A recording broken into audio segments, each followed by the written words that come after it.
tellement beau, c'est tellement un beau ministère, tout cela.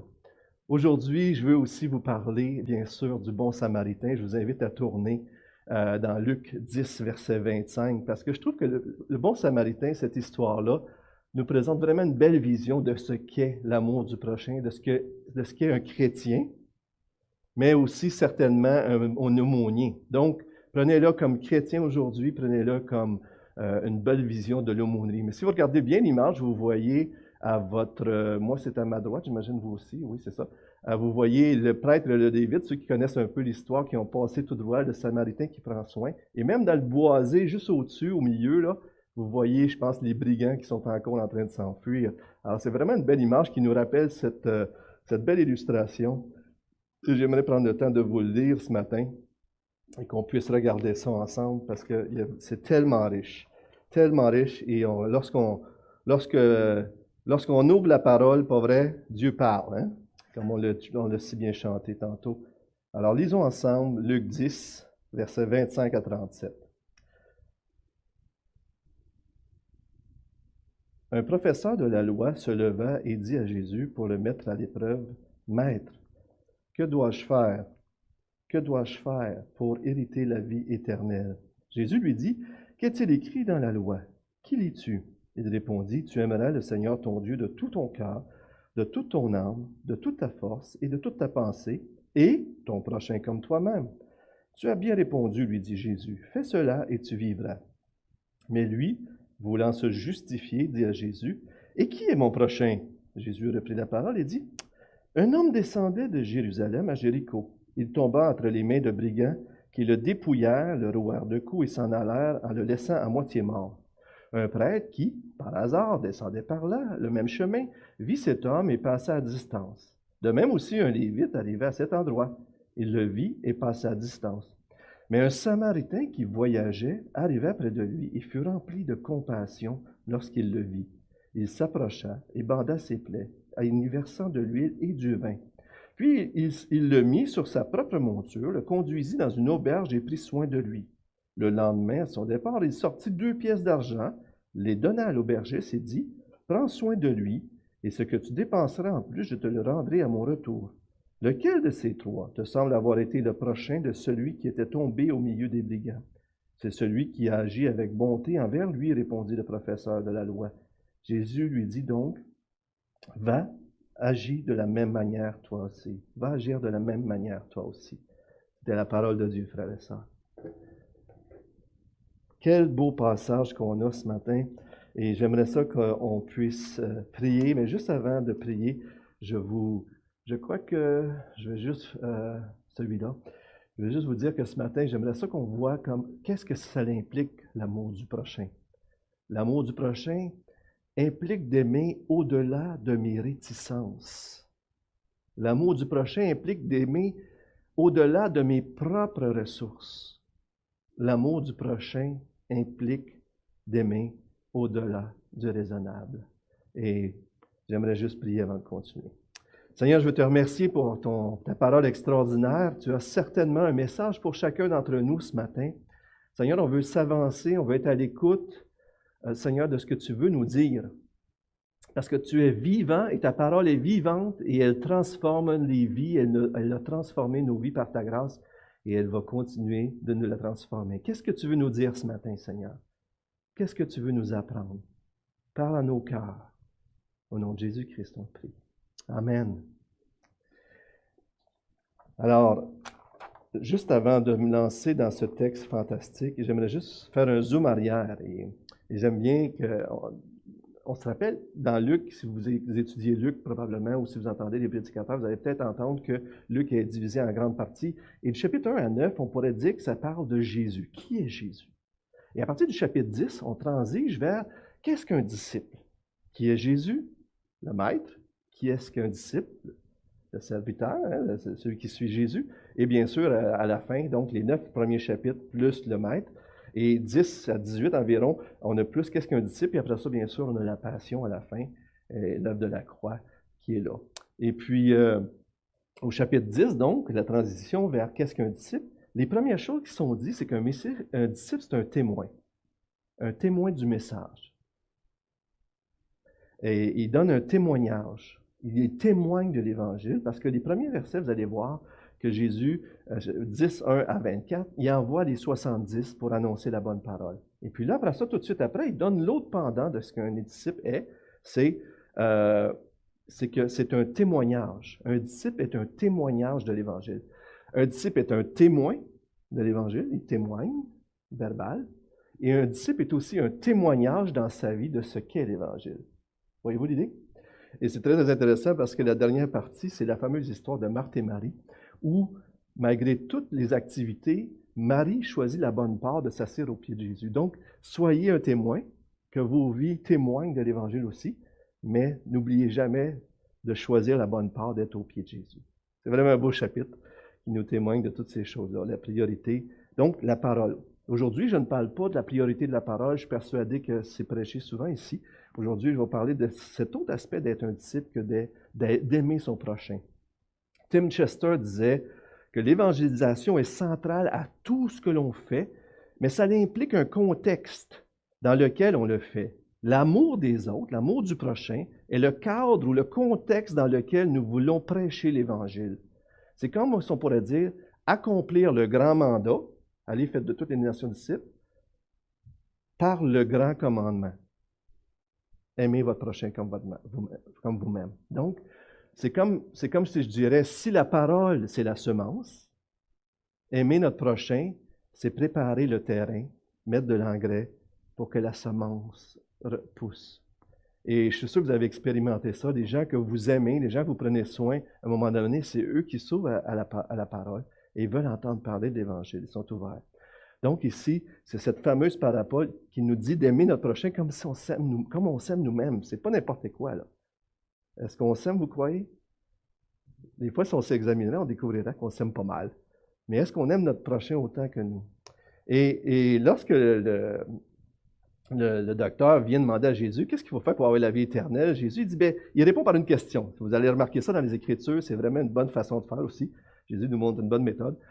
Il répond une question par une question. Mais toi, qu'est-ce que tu en penses? Fait que là, il donne ce qui était, vous savez, la façon de résumer la loi, c'est de lire les 600 quelques lois ou de parler des 10 commandements, ou la façon la plus simple, c'est de dire, tu aimeras Dieu de tout ton cœur, de tout ton être, en fin de compte, et ton prochain comme toi-même. Même Jésus le fait dans Matthieu 22, et Paul dans Galates 5, 14 aussi. Je crois que j'ai des passages qui parlent de ça, qui dit dans Galates 5, 14, en effet, toute la loi est accomplie dans cette seule parole, tu aimeras ton prochain comme toi-même.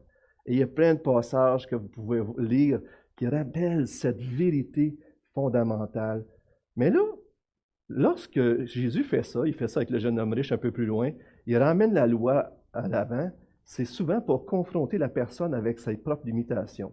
Et la loi devrait nous amener à nous mettre au pied de Dieu, de Jésus, puis de dire, Seigneur, viens m'aider, je n'en sortirai pas, je ne serai jamais à la hauteur.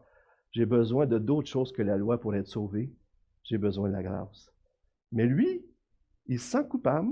Fait que là, il dit, ouais, mais c'est qui mon prochain? Il veut se justifier, dit le verset 29. C'est comme s'il chercherait à mettre une limite ou à faire une liste, à diminuer le standard pour qu'il soit capable de la remplir. Mais Jésus, il ne fait pas ça du tout. Alors, ce que Jésus fait, c'est qu'il lui montre qu'il n'y a pas de limite et qu'il devrait aimer d'une façon qui le dépasse et pour ça qu'il ne sera jamais à la hauteur. C'est pour ça qu'il a besoin de la grâce. Premièrement, aimer, ça signifie aimer au-delà de mes réticences et des barrières. C'est la première chose que j'aimerais vous partager ce matin. Et puis, je m'excuse pour les diapos. Je vais juste dire que cette histoire-là est quand même plausible parce qu'il y avait à peu près 27 km entre Jéricho et Jérusalem. Et il y avait une partie du chemin qui était appelée le chemin du sang. Donc, c'était vraiment une route dangereuse qui était fréquentée par des brigands qui pouvaient amener les gens à vivre des choses dangereuses. Donc, et la personne qui a été maltraitée par des brigands a été dépouillée. Donc, il était dévêtu, blessé et laissé quasiment pour mort. Et c'est impossible à ce point-ci de figurer quel était son nom, sa religion, son rang social, ou peu importe qu'est-ce qu'on pouvait savoir, son occupation, sa race, ou quoi que ce soit, on ne pouvait pas le savoir. Et pour Jésus, ce n'est pas important. La personne qu'on aide, c'est une personne qui est créée à l'image de Dieu. et qui a droit à notre amour et à notre compassion. Et ce qui est frappant, et j'amène un punch que la plupart des chrétiens connaissent à la fin, c'est que Jésus, le héros qui vient aider, c'est pas le prêtre et le lévite qui aurait dû prendre soin de lui, mais qui se détourne de lui. Il fait intervenir un Samaritain. Et rapidement, je sais que plusieurs d'entre vous le savez, mais les Samaritains et les Juifs étaient ennemis. Ils se voyaient avec haine et même leurs croyances étaient différentes. Et donc, dans Luc 9, on peut voir les disciples veulent faire descendre la foudre du ciel sur les Samaritains parce qu'ils n'ont pas voulu recevoir Jésus qui était en route vers Jérusalem. Et dans Jean 8, 48, les Juifs même, ils répondent à Jésus, n'avons-nous pas raison de dire que tu es un Samaritain et que tu es un démon? Imaginez-vous la vision qu'il y avait des Samaritains. Pour un Samaritain, c'était très, très négatif. Mais Jésus fait intervenir un ennemi pour prendre soin de la personne blessée, alors que les prêtres et les religieux de l'époque ne s'arrêtent pas.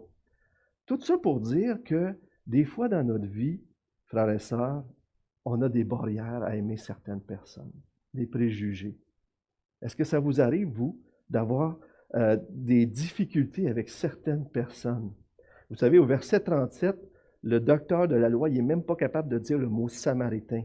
Il dit c'est l'homme qui a exercé la miséricorde qui est celui qui a bien fait. Mais il ne dit même pas samaritain. C'est pour vous montrer, on a des fois, mais Jésus, ce qu'il veut dire, c'est qu'il n'y a pas de limite géographique, économique, religieuse, raciale, sociale, ou je ne sais pas quoi encore, parce que aimer son prochain, c'est d'aimer au-delà des gens même qui, des fois, pourraient nous susciter du dédain. La bonne question n'est pas « qui dois-je aider ?» La bonne question, suis-je une personne aidante? Pas pareil, hein? Suis-je une personne aidante? Si vous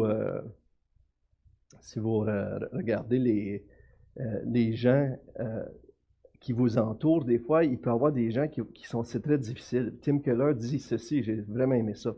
Regarde autour de toi les gens qui ne croient pas ce que tu crois, qui sont différents de toi, les gens que tu as tendance à dédaigner, à rencontrer leurs besoins et rencontrent leurs besoins d'une façon si concrète et avec un amour si sacrificiel que cela les conduira à s'interroger sur ce que vous faites et ils seront prêts à entendre l'Évangile afin de donner un sens à ce que vous faites, à votre amour.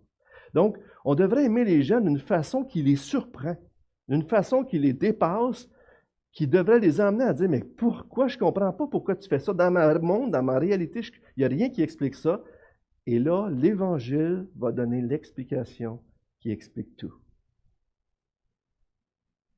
Le Guy Gravel, qui était un aumônier chevronné, que je regarde comme vraiment un exemple type de ce que c'est un aumônier. Dans sa première rencontre à la prison, il était aumônier, lui, employé. Il rentre dans la prison, c'était son premier jour. Ils ont dit, on a quelqu'un pour toi. Il rentre dans un bureau où il y a un prisonnier qui est là. Le prisonnier a fait les manchettes, passé à la télé, les journaux. Il a fait des crimes abominables. Et il s'assit devant lui, puis j'ai une vidéo de ça, là. Guy Gravel, il dit, la chaise sur laquelle j'étais assis reculait naturellement. Seul, on dirait. Toute son aide dédaignait l'autre personne qui était là, tout le mal qu'il avait fait, c'était des crimes terribles. Et puis là, à un moment donné, la personne a dit, il commence à parler avec, l'autre personne a dit, j'ai la chienne. Fait que là, Guy Gravel, il dit, mais qu'est-ce que tu veux dire que tu as la chienne? Il dit, j'ai peur. J'ai peur? Une personne comme lui, si méchante, puis toutes ces choses-là. Il dit, j'ai le cancer, j'ai le sida, j'ai une cirrhose du foie, je vais mourir et j'ai peur de me retrouver seul devant Dieu. Et puis là, Guy Gravel explique, juste de vous le raconter, ça me fait quelque chose. Guy Gravel, il explique, il dit, là, la chaise s'est mise à s'avancer vers le Dieu. Il a fait quelque chose qu'il ne pouvait plus faire aujourd'hui, mais il a tenu les mains. Et je pense qu'ils ont prié ensemble. Souvent, on voit les gens avec une étiquette. C'est des ci, c'est des ça, ils ont fait tel péché, ils ont fait tel. Mais derrière tous ces péchés-là, nous, on a péché de d'autres façons, mais on est des pécheurs pareils. Mais des fois, on voit l'étiquette, mais on ne voit pas l'être humain derrière qui souffre et qui a besoin de Jésus-Christ. Donc, on doit aimer non seulement, on doit aimer au-delà de nos réticences. Il faut se demander, est-ce qu'on a des réticences? C'est ça, aimer notre prochain au-delà. Aussi, on doit aimer au-delà de nos propres ressources. Qu'est-ce que je veux dire par là? Eh bien, dans l'histoire du bon Samaritain, le bon Samaritain, il prend la personne blessée et il l'emmène dans une auberge. Vous vous en souvenez? C'est très intéressant de voir que cette histoire-là parle de soins très terre à terre. Soins physiques, médicaux, le transport, la protection, l'hospitalité, les finances émotionnelles. Puis même en réalité, il a risqué sa vie parce que ça aurait pu être un piège, puis c'est un chemin dangereux. Donc, il prend soin de la personne. Et la parabole du bon Samaritain, du 2e au 12e siècle, a reçu une interprétation qui n'a jamais varié selon François Kiévreux. Le voyageur, dans cette époque-là, du 2e au 12e siècle, le voyageur, c'était l'homme. Les brigands qui l'attaquent, ce sont les forces du mal. Le prêtre et le lévite qui passent en se détournant, c'est la loi mosaïque. Le bon Samaritain, c'est le Christ. Et l'hôtellerie, c'est l'Église. Ainsi, la parabole du bon Samaritain n'est autre que l'histoire de l'humanité depuis la chute jusqu'à la rédemption. Calvin avait une critique assez sévère sur cette façon d'interpréter parce que c'est une façon allégorique. Mais en même temps, une fois interprétée selon le contexte, puis on comprend que c'était pour expliquer la loi, il a confronté tout ça, on réalise que c'est quand même une réalité où le vrai et unique bon Samaritain de toute l'histoire de l'humanité, ça a été qui? C'est Jésus-Christ. Et on va revenir à ça tantôt avec le mot compassion, mais le texte quand même pointe vers un peu comme l'histoire de Joseph, ça ne dit pas que ça pointe vers Jésus, mais l'histoire de Joseph dans l'Ancien Testament, c'est difficile de ne pas voir que ça pointe vers lui. Donc, il y a cette idée de l'Église que les gens comprenaient à travers, c'est drôle, l'hôtellerie. Bien, je surfe un peu là-dessus pour vous dire qu'il faut aller au-delà de nos ressources. Souvent, une personne, 3 choses que j'aimerais dire là-dessus. Souvent, une personne qui a besoin d'aide, on n'a pas les ressources seules pour l'aider. Une personne qui a besoin d'aide, qu'on va aider à l'extérieur, souvent va avoir besoin d'un groupe pour l'aider à s'en sortir, où la personne peut nous caler avec elle dans l'eau, qu'on pourrait dire. J'ai vu des gens qui ont voulu aider comme ça un couple, et ça les a vraiment maganés, parce qu'ils les ont aidés, mais ils étaient seuls à vouloir aider une personne. Mais aider juste une personne, des fois, ça prend beaucoup d'énergie. Donc, la communauté de l'Église, la communauté ou des petits groupes, peuvent être une façon beaucoup plus efficace d'aider. Une autre chose intéressante, c'est que si moi ou toi, vous aidez une personne, vous allez être un bon gars ou une bonne fille. Hein, pas vrai? Mais si c'est une communauté de chrétiens qui aide, si c'est l'Église qui aide, ça va être un grand Dieu. Voyez-vous la différence? Le christianisme va être grandiose. Troisième chose que j'aimerais dire là-dessus aussi, c'est que, et ça c'est très intéressant, c'est Dwayne Manvel qui raconte ça. Des fois, dans le ministère de la rue, ils prennent des gens qui sont pris dans la rue, ils les sortent de la rue, ils leur trouvent du travail, ils leur trouvent un logement, ils leur équipent, là, il y a un bon logement, il y a un bon travail. Puis à un moment donné, ces gens-là, savez-vous ce qu'ils font? Ils retournent dans la rue. Savez-vous pourquoi? C'est fou. Ils ont tout le travail, les sous, le logement, mais ils n'ont aucun lien avec ces gens-là avec qui ils travaillent. Ils n'ont aucun lien avec l'appartement. Leur famille, leur communauté, c'est les gens de la rue. Et ils aiment mieux retourner dans la rue auprès de leur communauté. Le gouvernement du Canada a produit une lettre, je l'ai, là, qui dit qu'il a encouragé les aumôniers, les gens qui travaillent dans les prisons, de travailler avec les communautés de foi pour aider à la réinsertion sociale des prisonniers. Pourquoi? Parce qu'ils réalisent pleinement que ces gens-là ont besoin d'une communauté, un nouveau lieu plus positif qui amène des valeurs. Parce que sinon, ils vont retourner où? Ils vont retourner dans une mauvaise communauté peut-être aussi. Comprenez-vous? Mais l'Église a vous avez chacun d'entre vous quelque chose à offrir à ce monde qui ont besoin, frères et sœurs. C'est énorme. Ils ont besoin de vous. Mais savez-vous quoi? Les gens ont besoin de l'Église. Les gens ont besoin de l'Église. Vous avez tellement... L'aumônerie, c'est d'amener, de mobiliser les chrétiens à aller vers la moisson. Et Guy Gravel disait ceci aussi rapidement aussi. L'aumônerie transcende les autres services offerts par notre société parce qu'il offre une raison à la souffrance et de l'espoir. À quoi sert la médecine, les services sociaux, la psychologie, quand tu n'as plus le goût de vivre? L'Évangile, le christianisme apporte une raison à la souffrance. apporte un sens à la vie. Et ça, vous pouvez l'offrir, frères et sœurs. Saviez-vous ça? C'est fou, hein? Donc, troisièmement, il faut aimer au-delà de nos réticences. Il faut aimer au-delà de nous-mêmes, mais en communauté. Et troisièmement, il faut aimer au-delà de ce qui est raisonnable. Voyez-vous, ici, le prêtre et le lévite ont vu la personne blessée et dans Nombre 19, ça dit que s'il touchait un mort, il pouvait se rendre impur. OK? C'est Nombre 19, 11 à 16. Et puis, s'il touchait un mort, il pouvait se rendre impur. Donc, pour eux, la personne blessée est un obstacle. C'était pas raisonnable d'arrêter parce qu'ils n'auraient pas pu continuer leur service au temple. Voyez-vous l'idée? C'est comme quand Dieu nous dit dans Matthieu 5, il dit, si tu vas porter ton offrande, mais tu te souviens que ton frère a quelque chose contre toi, laisse-le ton offrande, règle les choses. Pour Dieu, c'est plus important la miséricorde des relations que le service religieux. Voyez-vous?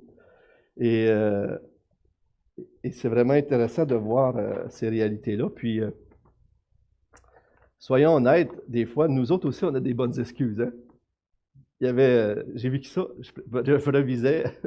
je revise vendredi matin mon message, puis le vendredi après-midi, je m'en vais sur la route, puis il y a une dame qui levait sa main comme ça, puis une dame assez âgée, puis elle levait sa main, puis il n'y a pas grand auto qui arrêtait. Fait que moi, j'arrête, je rouvre ma fenêtre, je dis, êtes-vous correct, madame? Puis dans la ville de Saint-Hyacinthe, au gros froid, là, tu sais, elle dit, tu me donneras-tu 10$ pour aller acheter du pain, puis du beurre ou quelque chose comme ça pour manger, parce qu'il n'y avait pas de nourriture. Et là, j'avais pas de change, tu sais.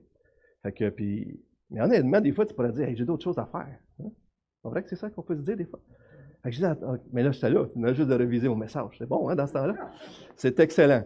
Fait que je pars, je m'en vais au guichet, je sors des sous, je m'en vais y porter, je donne un dépliant avec des versets, puis je donne ma carte, puis j'écris mon téléphone en gros, parce que j'ai dit, regardez, en début de semaine, je vais pouvoir aller vous faire des boîtes de nourriture avec notre banque alimentaire. Fait que hier, elle me rappelé. Puis je vais aller la rencontrer.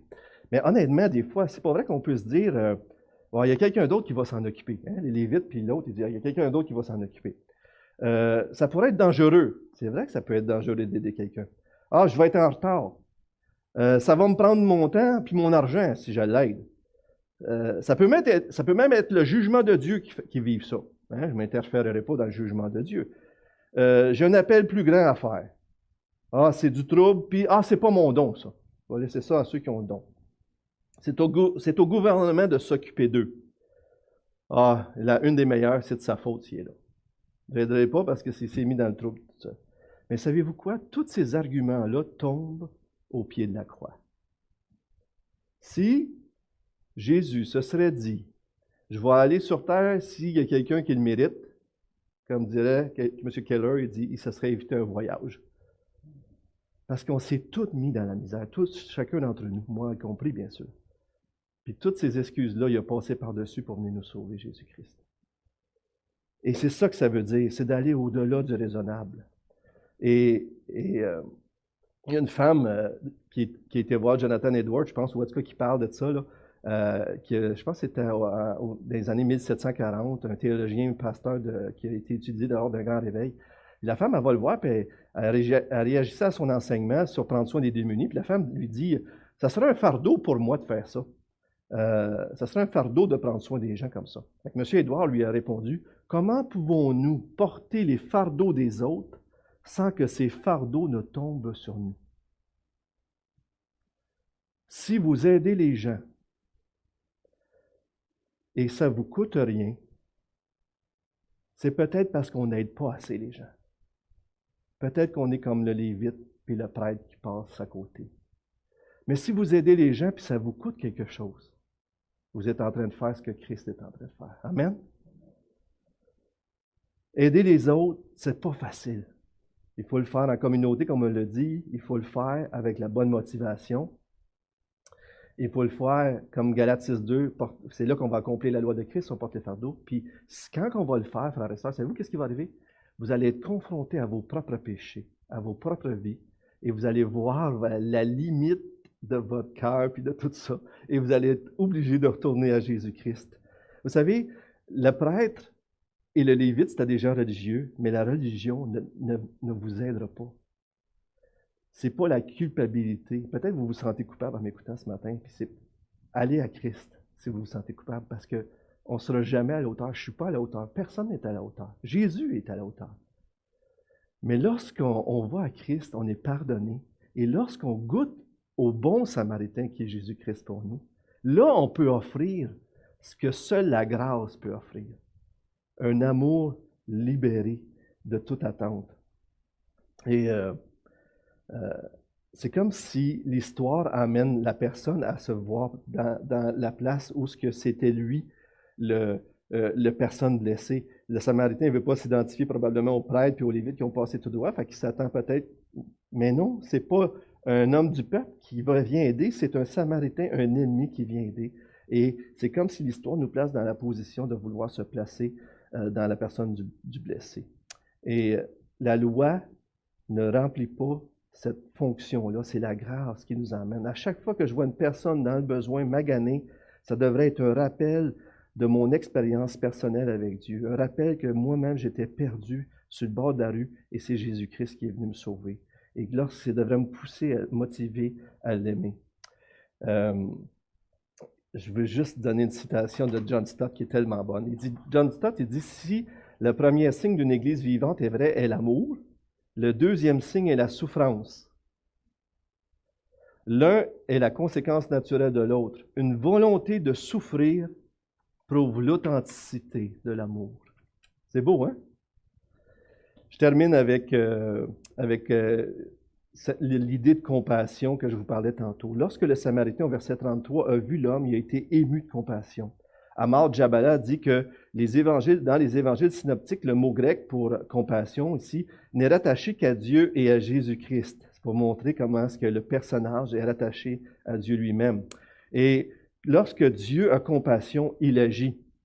Dans l'Ancien Testament, dans Exode 3, Dieu a eu compassion de son peuple en Égypte, il dit à Moïse, va. Lorsque dans Luc 1, verset 78-54, Luc 1, Dieu a compassion du peuple juif, il envoie Jésus-Christ pour nous sauver. Et lorsque Jésus a compassion de la foule dans Matthieu 10 à la fin, vous vous en souvenez, Matthieu chapitre 9 à la fin, juste avant le chapitre 10, Matthieu 9, 36 et plus, il a compassion de la foule, fait qu'il dit au peuple, priez pour envoyer des ouvriers, et il envoie ses disciples. Lorsque Dieu a compassion, il agit. Et la compassion de Dieu envers ce monde, c'est en vous envoyant vous.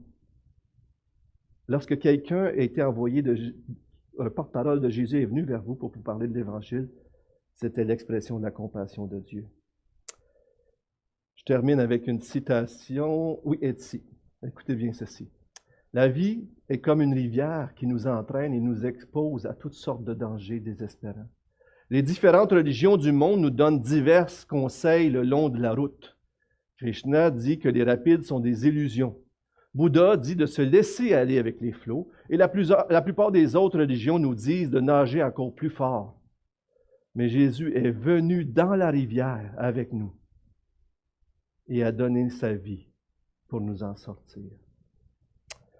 Prions si vous voulez bien. Seigneur Dieu, je veux te remercier pour ta parole extraordinaire, pour cette belle image du bon Samaritain que tu nous as donnée et qui exprime parfaitement cette idée d'aimer notre prochain. Seigneur Dieu, aimer, ça l'implique d'aimer au-delà de nos réticences. Et toi, tu t'es parti du ciel, tu as quitté le confort du ciel, tout ce qui te revenait comme Dieu, tu n'as pas regardé comme étant égal à Dieu, comme peu de choses, tu t'es incarné pour venir vivre et nous sauver. L'amour du prochain implique d'aller au-delà de nos propres ressources. Seigneur, c'est le Père qui a initié ce plan de salut. Le Fils l'a réalisé en mourant sur la croix. Et c'est maintenant le Saint-Esprit qui l'applique à nos vies. C'est la Trinité, c'est cette communauté qui nous invite à vivre la communauté aussi, envers nous et envers les autres. Seigneur, tu nous as tellement aimés que cela a impliqué d'aller au-delà du raisonnable. Seigneur, tu as été au-delà de tout raisonnable. Tu as donné ta vie pour des pécheurs, pour des gens même qui te rejetaient. Merci d'avoir tout fait ça pour nous, Seigneur. Et merci d'être la motivation ultime qui nous libère de la culpabilité parce que tu nous aimes et on est pardonné à la croix, mais qui nous donne la meilleure raison de te servir en donnant notre vie comme tu as donné toi-même ta vie pour nous, Seigneur. Merci pour cette matinée. Merci pour ce temps dans ta parole. Au nom de Jésus-Christ, son seul maître aimé. Amen.